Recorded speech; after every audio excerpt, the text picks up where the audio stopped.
It's an extreme view that would put an elected judge far outside the bounds of the legal mainstream. The U.S. government relies on its judicial branch to maintain checks and balances and uphold the law of the land.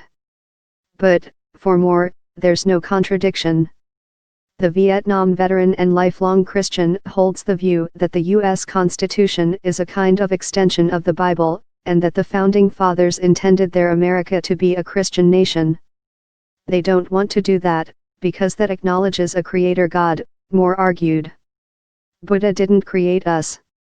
Muhammad didn't create us. It's the God of the Holy Scriptures. They didn't bring a Quran over on the pilgrim ship, Mayflower. Let's get real.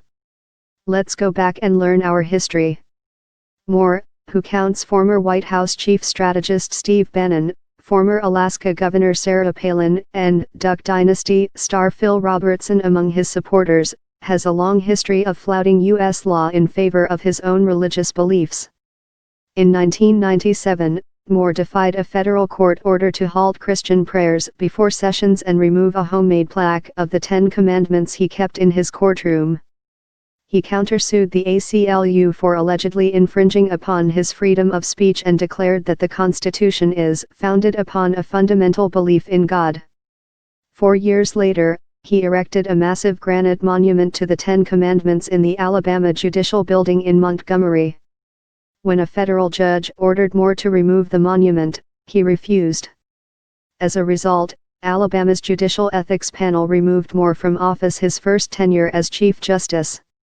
The trial seemed to further convince him of his divine charge. After the verdict was read out in court, Moore told reporters, "I have absolutely no regrets. We fought a good fight. We kept the faith. But the battle is not over. The battle to acknowledge God is about to rage across the country." Over the ensuing years, Moore twice sought the Republican nomination for Alabama governor in 2006 and 2010. And in 2012, he launched a campaign to reclaim his old post as the state's Chief Justice.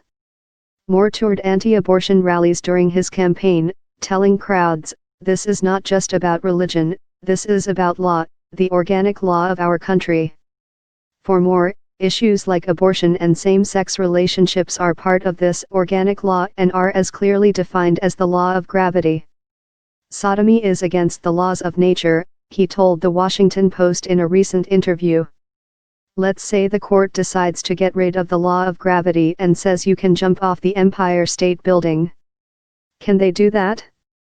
No, they certainly can't do that."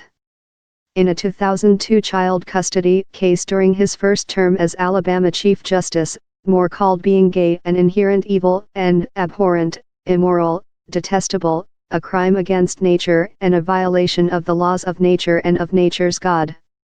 Moore has said he believes homosexual conduct should be illegal and that same-sex relations are akin to bestiality.